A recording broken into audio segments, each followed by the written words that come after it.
हमारा जो जीवन है यह बहुत ही मूल्यवान है और यह मूल्यवान जीवन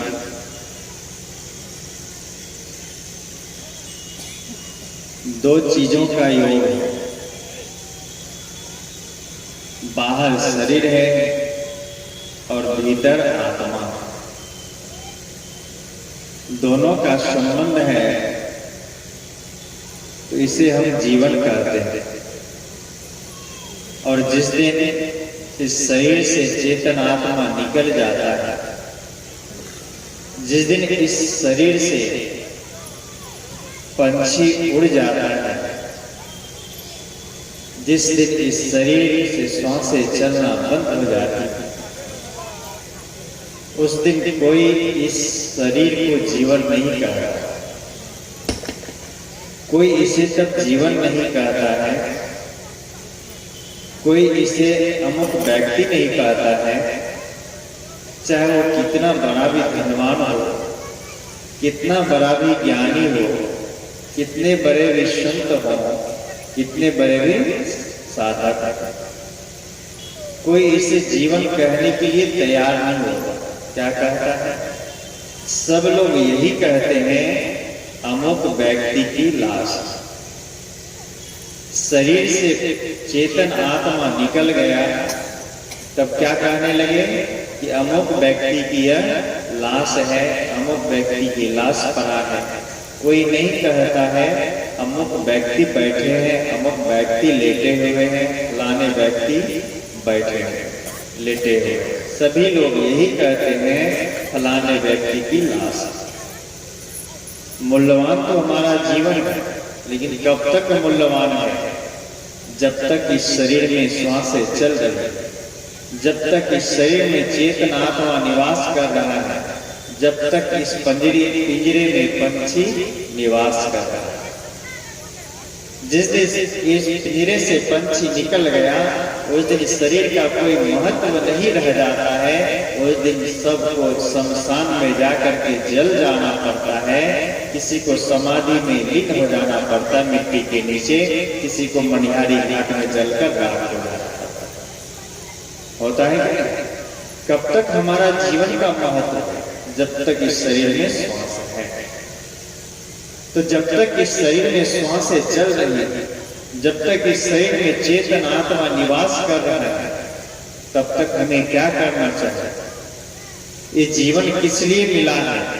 इन सारी बातों पर हम विचार नहीं करते हैं और जीते चले जा रहे हैं, जीते चले जा रहे हैं। परिणाम क्या होगा?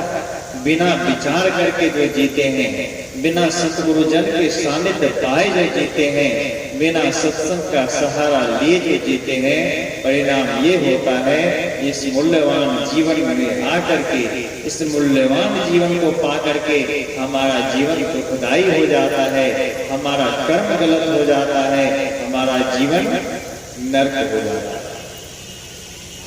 क्यों हमें जीवन में संतों का सानिध्य नहीं पाया?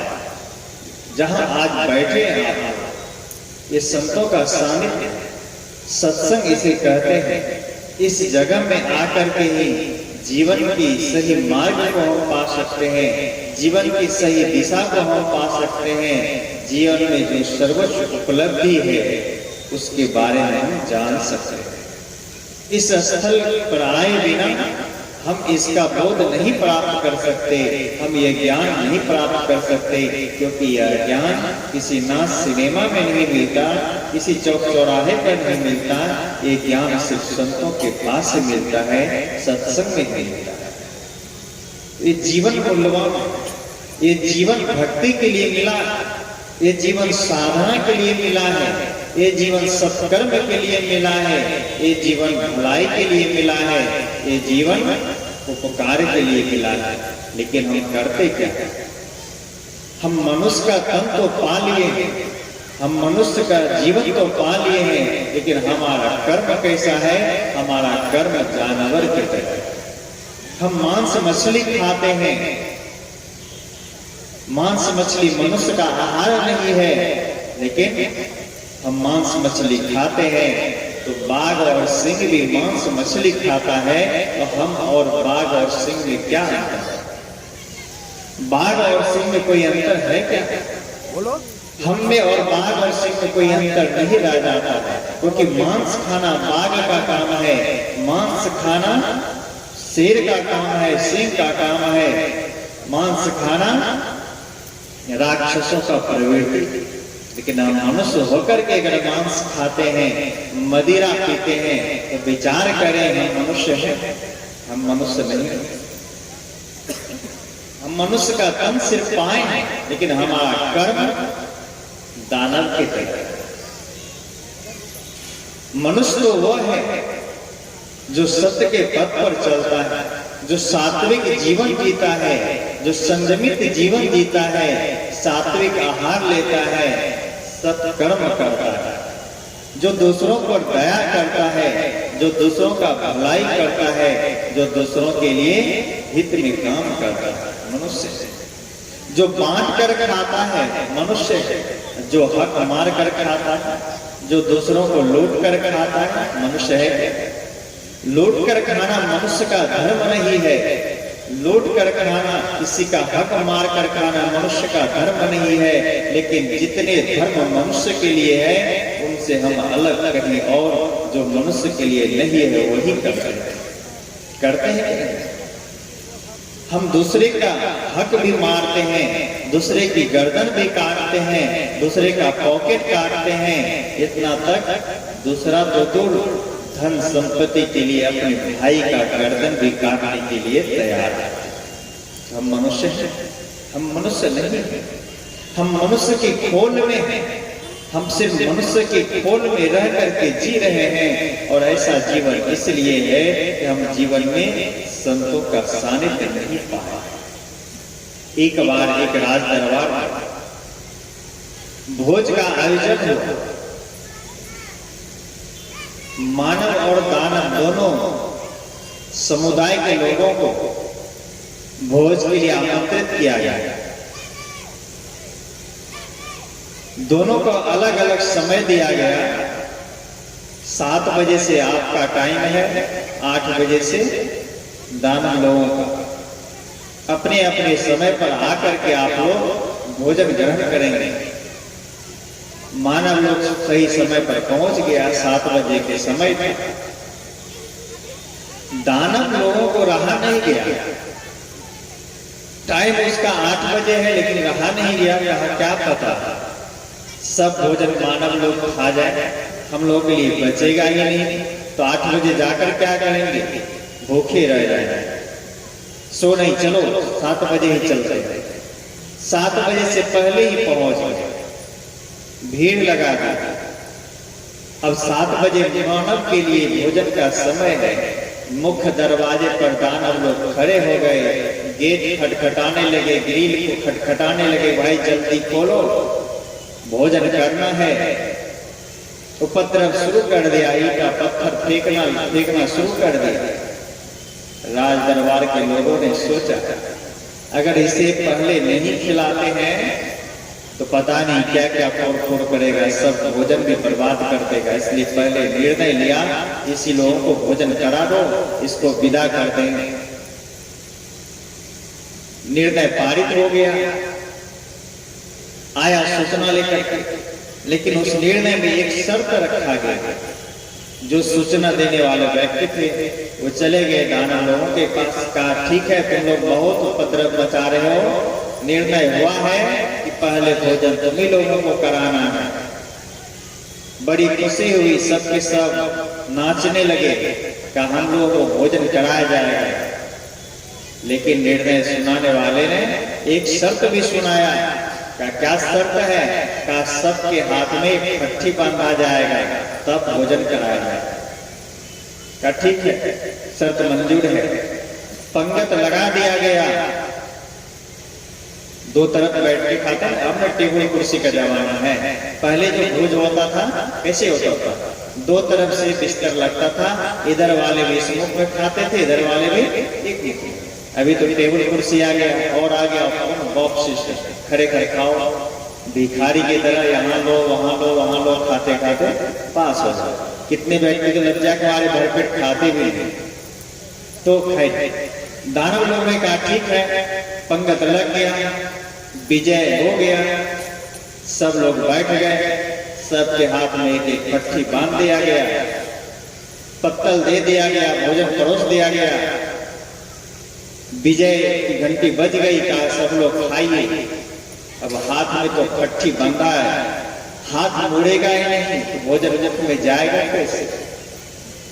अब दानव लोग अपने अपने पत्तल में मिलाता है, हाथ नीचे में चला जाता है, पत्तल से बाहर चला जाता है, मुख तक भोजन पहुंचता नहीं है, सब भोजन इधर उधर तितर बितर गिर गया, बर्बाद हो गया, कुछ मुख में गया, किसी तरह से कोई खा नहीं पाया सही ढंग से, सबके सब भूखे रह गए। तब तक समाप्ति की घंटी बज गया, भोजन समाप्ति का समय हो गया, चलो आप लोग खाली करो, दूसरे का बारी है। सब लोग खाली कर दिया गया, बाहर हो गए, फिर सफाई हुआ, मानव के लिए विजय हो गया कि आप लोग भोजन करें। दानव लोग सोचता है अरे हम लोग को पहले खिला करके कोई छल तो नहीं किया, खड़े होकर देखेंगे ये मानव लोग को कैसे खिलाता है। सब बाहर खड़े होकर झांकने लगे, मानव के हाथ में पट्टी बांधा गया, कहा अगर नहीं बांधेंगे तो वो लोग फिर उपद्रव शुरू करेगा, तो मानव के हाथ में भी पट्टी बांध दिया गया, का शर्त यही है आप लोगों के साथ भी और भोजन करना, का ठीक है। दोनों तरफ से पंगत लग गया, भोजन परोस दिया गया, सबके हाथ में पट्टी बांध दिया गया, विजय साहेब बंदगी हो गया, का सब लोग भोजन करेंगे। अब मानव तो सोचता है हाथ तो मुड़ेगा नहीं भाई, हम लोग भी भूखे रह जाएंगे, करना क्या है, जुक्ति निकाला।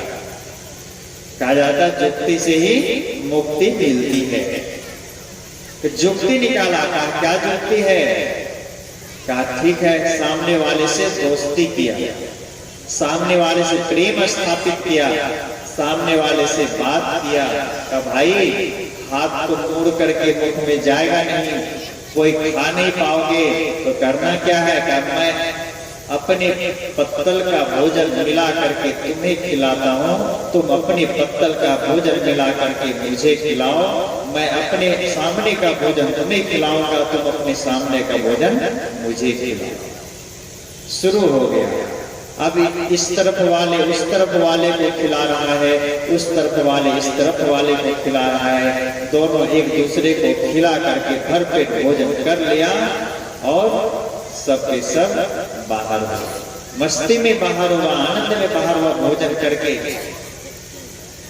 उधर दानव लोग का तब बड़ी भूल हो गई, देखो मानव को दूसरों को खिला करके भरपेट खा रहा है, एक दूसरे को खिला रहा है। यही है मानव का मूल, यही है धर्म, जो अपनी भी खाता है दूसरों को भी खिलाता है, जो बांट कर खाता है वही मानव है, और जो दूसरों की हक मार करके खाता है वो मानव है। जो सात्विक जीवन जीता है वो मानव है, जो मांसाहार करता है वो मानव नहीं है, क्योंकि मानव के लिए मांस मछली नहीं है, क्योंकि जब बच्चा जन्म लेता है तो मांस खाता नहीं है, जब उसे परिवार के लोग, माता पिता, कोई बड़े बुजुर्ग जब तक उस बच्चे के मुख में मांस चखाता नहीं है, मांस का रसा स्वादन नहीं कराता है, बच्चा मांस का स्वाद नहीं जानता है। वही बिल्ली के बच्चे को आप देखो, जन्म के साथ ही बिल्ली का बच्चा जब दौड़ना शुरू करता है, चूहा की तरफ भी दौड़ लगाता है, मांस के टुकड़े की तरफ भी दौड़ लगाता है, शेर के बच्चे मांस की तरफ भी दौड़ लगाता है, क्योंकि उसका धर्म है, उसका गुण है, उसका स्वभाव है मांस खाना।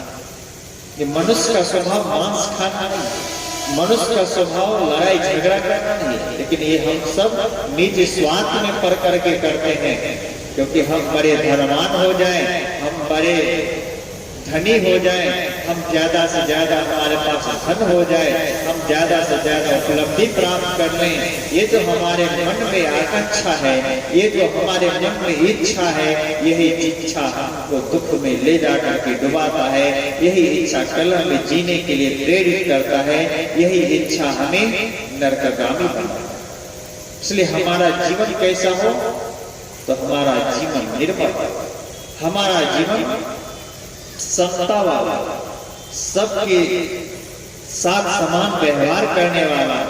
लेकिन हम करते क्या? हम भाई से झगड़ा करते हैं और भाई के मुकदमे के लिए मंदिर में मिठाई भी चढ़ाते हैं। मुकदमे से जीतने के लिए मिठाई चढ़ाते हैं। तो आप मानव कैसे? इसलिए मैंने कहा यह जीवन मूल्यवान है, और इस मूल्यवान जीवन को पा करके जो मनुष्य के तरह नहीं जीता है, क्या पता इस जीवन लीला कब समाप्त हो जाए, क्या पता इस शरीर से चेतनात्मा कब निकल जाए, क्या पता इस शरीर की श्वास कब रुक जाए, ये जीवन समाप्त हो जाएगा, जीवन का कोई महत्व नहीं रह जाएगा। इसलिए जब तक शरीर में श्वास है, प्रेम से जीना सीखो। जब तक शरीर में श्वासें चल रही है, आपस में बांट करके खाना सीखो। जब तक शरीर में श्वासें चल रही है, अपने जीवन में दूसरों को उपकार करना सीखो। यही जीवन का मूल धर्म है, यही जीवन की सार्थकता है। नहीं तो मरना तो सबको है, जाना तो सबको है। सदगुरु कबीर ने कहा, पलक पलक की गम नहीं, पलक पलक की ठौर। एक पल उठाए हो दूसरा उठा पाओगे कि नहीं, इसका कोई ठिकाना नहीं है। एक कदम बढ़ाए हो दूसरा बढ़ा पाओगे कि नहीं, इसका कोई ठिकाना नहीं है। इतना हमारा छोटा जीवन है, इस छोटे से जीवन में आकर के आप लोग इतना बड़ा अनैतिक कर्म करते हैं। लगता है कि हम लोग अंबर पी करके आए हैं, वर्षों वर्षों जीने के लिए आए हैं। याद कर लें, यह सत्संग मंच आपको जगाता है।